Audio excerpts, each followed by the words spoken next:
But now the cruel love rat who used an Australian woman to get a visa and then left her pregnant. Well, now we find this man has a reputation right around the world for leaving women broken-hearted and out of pocket. I don't want to say anything. Leave me alone. He's just perfected his art of conning women. Did you use her to get a visa in this country?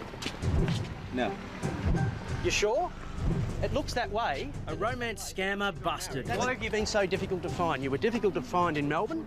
Difficult to find where? In Are Melbourne. you looking for me? Did I do something wrong? Yeah, we've been investigating you for some time now. Finally, there is nowhere for John Chabang to run. So you used her to get a visa in this country. Well, that's what you say, actually. No, that's what Katrina says. That's what Katrina says. That's what you say. And that's why you've gone and registered with all these romance websites. I don't know anything about it. Mr. Chabang not only turned his back on his new Australian wife, but their newborn child as well. He had the visa and he ran away. Leave me alone. You've got to give some answers one day, John. Can't keep running.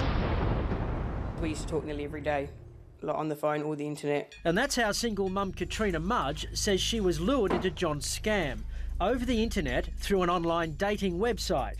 He was in Africa, she was in Australia. I didn't have much confidence or anything, and he made me feel like everything about me was fine, everything about me was good. So good, in fact, that Katrina decided to join John in Africa for a holiday. She paid $1,000 for an airfare. And Katrina claims that after she landed, that's where his plan gathered pace. And then when I got there, like, he wanted to get married, but he had it already organised. Before I got there, like, had a reverend that would marry us. They did marry and Katrina headed home, looking forward to a bright new future. This was the best thing that was ever going to happen to us. The children were excited. They thought they were going to get this nice person that's come into their lives. And while she waited for her new husband, Katrina says she was sending John money to support his life in Africa.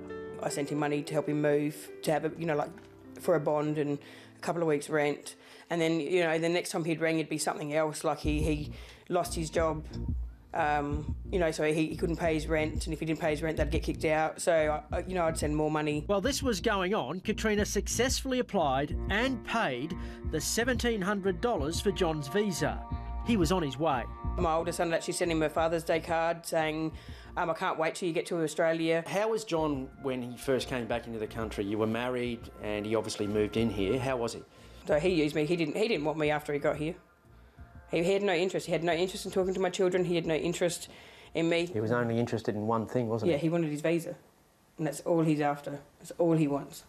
Katrina fell pregnant to John, but he moved out of the family home just 2 months after arriving. You are just too cute. Huh? And in a sad twist, he's never met his 1-year-old baby boy, Eli.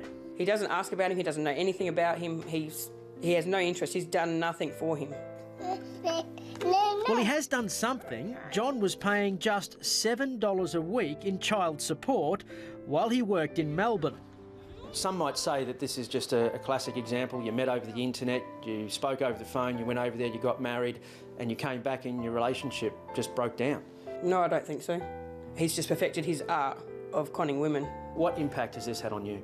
I felt really embarrassed because every person that I work with, my friends, my family, everyone said, don't do this. He's just going to use you to get to Australia. Everyone said it, but I didn't believe it. I get incredibly upset hearing these stories.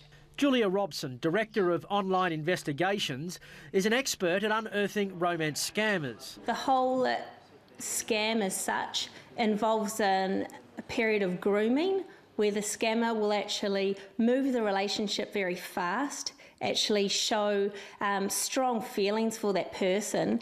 She led Channel 9's 60 Minutes program to a group operating out of Nigeria. Absolutely disgusting. It's clear and simple that if you've met someone online and this is for romantic reasons, you haven't met them yet in person and they ask for money, it is always a scam. John disappeared from Adelaide, he fled to Melbourne, and he went right off the radar when he came over to here, Perth in WA. But we've managed to track him down, and he's sitting right here at the bar. G'day, John. Justin from A Current Affair, how are you?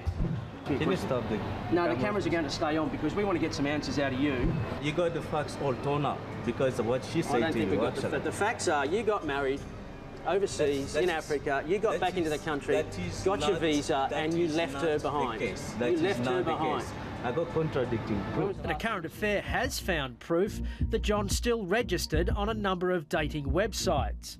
A woman from Holland has told us she met him online and she's been sending him money too. Any relation can break down, right?